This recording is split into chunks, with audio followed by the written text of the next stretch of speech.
name's Dr. Ian Stewart. I teach modern European history at UCL, and in this short video I'm going to be talking about our research seminar modules, which is a compulsory module that all second year undergraduate students undertake during their history degree with us at UCL. Well, a research seminar is one of our core modules. So all second year undergraduate students undertake a research seminar over 20 weeks in the second year. And the aim of the research seminar is really to do two things. It's partly to allow you to develop more specialist research interests than those that you've developed in just the first year of your module. So you're going into a bit more kind of a deeper specialism of particular topic areas than you have done previously in your degree up to this point. So the first aim is to develop specialist expertise.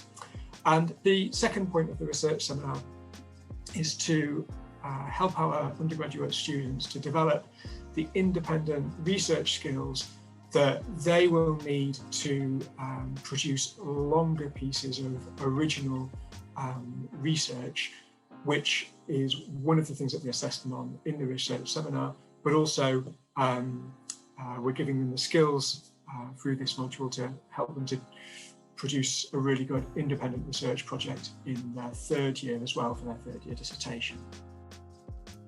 The subject matter of your research seminar will vary. So although all second year students do a research seminar, they've got a very broad range of choices as to the topic that they choose to work on and the methodology that they apply to their research. So as with the module selection that's available to undergraduates more generally at UCL History, we've got a very broad range of options for research seminars. So covering everything from ancient history right up to the present day, covering lots of different regions of the world, and also engaging with a wide variety of different methodologies. So we have research seminars with an intellectual history focus, but also cultural history, social and economic history, political history, and so on. So there is a very wide range of options available. For instance, to give you an example of an ancient history research seminar, we have a few of these running at the moment, one on emotions in the ancient Greeks, we've got one on soldier and society documenting the Roman army. We've got, moving into the Middle Ages, cultural history of cultures and authority in the age of Chaucer. We've got more contemporary stuff as well. For instance, we've got a research seminar on professional writers witnessing war in the 20th century. Another one on apartheid, decolonisation, and the Cold War, and that's just a small number of examples. So the actual subject matter that you'll be focusing on in your research seminar will be something that you choose from quite a broad range of options based on your own methodological and subject interests as they've developed in the first year of your degree at UCL. The point of the research seminar isn't just to give you a deeper specialist knowledge of a particular topic, it's also to give you the methodological skills really important for you to succeed as an independent researcher during the undergraduate history degree. One of the things or one of the most important pieces of work that you produce during your undergraduate degree is the 10,000 word dissertation that you complete in the third year. So we introduced the research seminar a few years ago as a way of helping our students to develop the skills that they will need in their third year to produce a longer piece of independent research. So that means that in addition to teaching you about the specifics of your topic, the research seminar will also be helping students to do things like formulate an original research question, find out about what kinds of primary and secondary sources are relevant to their topic and where they might find them. We'll also help you to construct an original argument over a longer piece of writing than you will have produced up to this point on your degree. And in addition to that, we also help students develop the skills that they need to communicate the findings of their projects to non-specialist audiences as well through the inclusion of a public history project, which is one of the components through which the research seminar is assessed. Well, the research seminar is assessed through two main ways at the end of the module. So the first is that you will produce a 5,000 word research essay, and that will form the majority of the mark that you receive in the module. But we also assess you through a public history project as well. And the form that this public history project takes varies between students in different kinds of modules. But the kinds of things that students have done in the past, for instance, are things like blogs, websites, we've had podcasts, interviews, vlogs. I think previously some students have even created mobile apps, for instance, as well. So there's a lot of flexibility as to the form that the public history project will take, but the aim of that project is to get you to think about communicating your research findings to a non-specialist audience. Now, in addition to these two formally assessed pieces of work, you will also receive formative feedback on your works in progress throughout the duration of the research seminar. So that means you will get feedback in seminars about your research ideas from your peers, but you will also get a series of one-to-one meetings with the module tutor as well to talk through your ideas, first of all, for topics, sources, and then in the later stages of the research seminar, you'll get feedback on some of your work in progress as well. So that by the time you hand in that finished research essay at the end of the module, you can be confident you've done a really, really good job with it. So I'm Erin, and I am taking a second year research seminar on conspiracy and paranoia in the United States. Yeah, my name's Timmy. I'm a second year history student, and I'm doing Chloe Iraton's Black Atlantic's second year research seminar. So the module is titled Conspiracy and Paranoia in the United States. It focuses on conspiracy theories and fears held by the American public and what this tells us about society more generally. Over the first few weeks as a class, we explored different historians' views on conspiracy theories, considering whether they are marginal and extreme beliefs held by a minority of the population or an integral part of American society, something that everyone believes in at least one of. And then we started thinking about our own research project. We can choose a conspiracy theory held at any time of the United States history to research, from the American Revolution to practically the modern day. There's a really huge scope to choose from. We've kind of focused on enslavement of blacks in both Africa, like West Africa, and then also South America. So looking at Spanish colonial slavery and just the lives of even free blacks in Spanish colonial America. So looking at places like Mexico, Peru, and things like that, just to sort of explore. I guess the point of the module, from Chloe's point of view, is to sort of explore this unentered territory of history where we usually sort of focus on, when it comes to free or enslaved blacks, we usually focus on North America rather than South America when we're doing history of that. And so looking at it from this perspective of Spanish America gives you a different lens, and I guess that's why I chose it as well.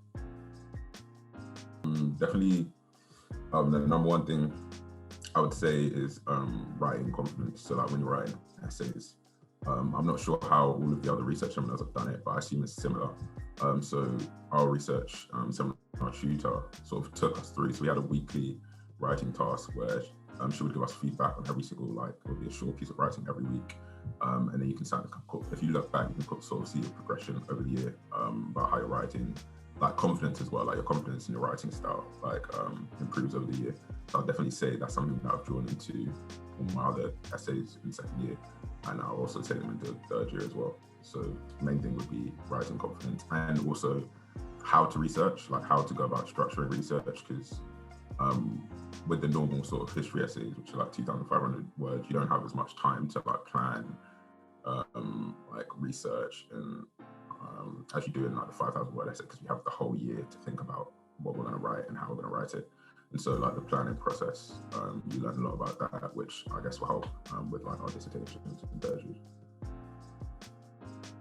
I think the most challenging part of the conspiracy module is the fact that we're not just thinking about what happened, which you usually will in history, but thinking about what people thought happened and why they think that.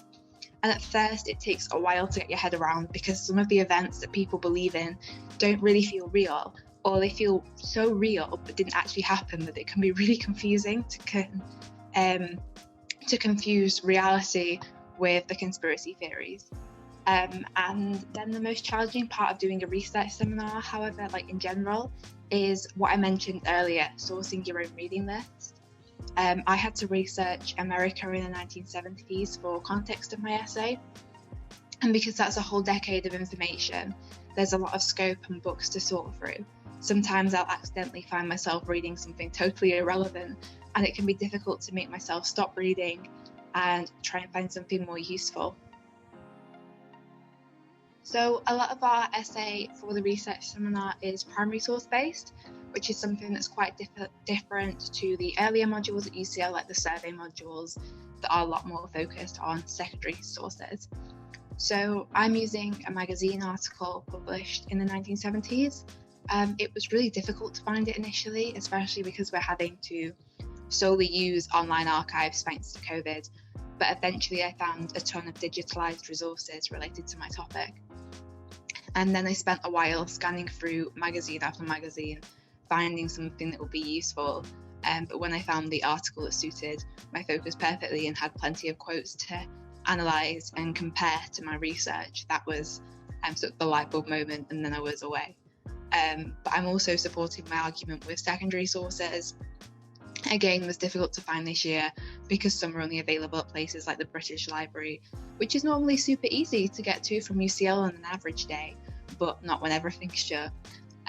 So I actually was quite surprised by how many online copies of books are available online.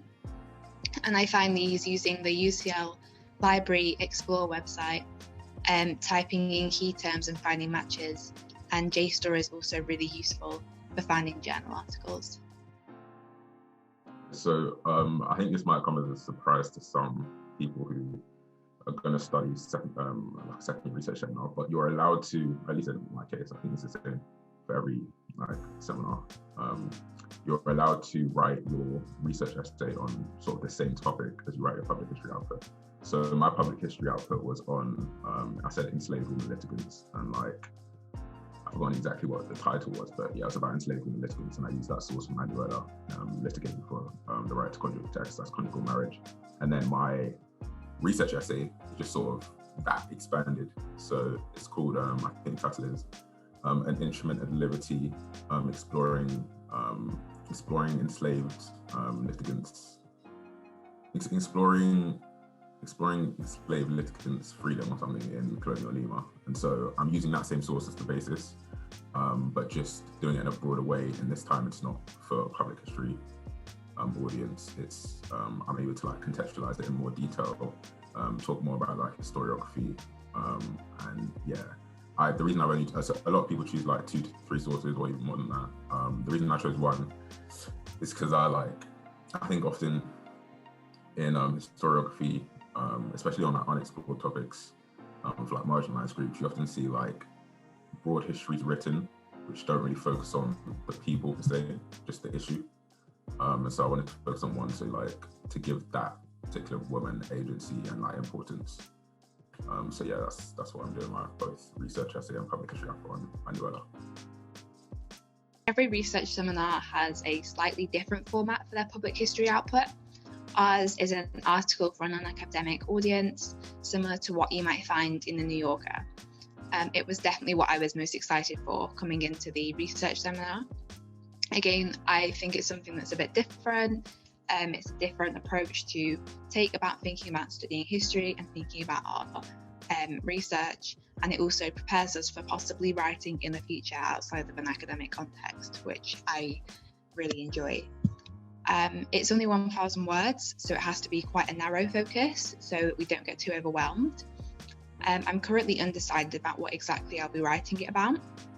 Either I'm going to be writing about Hollywood films about UFOs during the 1970s and into the 1980s and why they became so popular, or I may write about the fact that President Jimmy Carter actually reported a UFO himself a few years before running for office and explore what this tells us about him as an individual and about American culture more generally.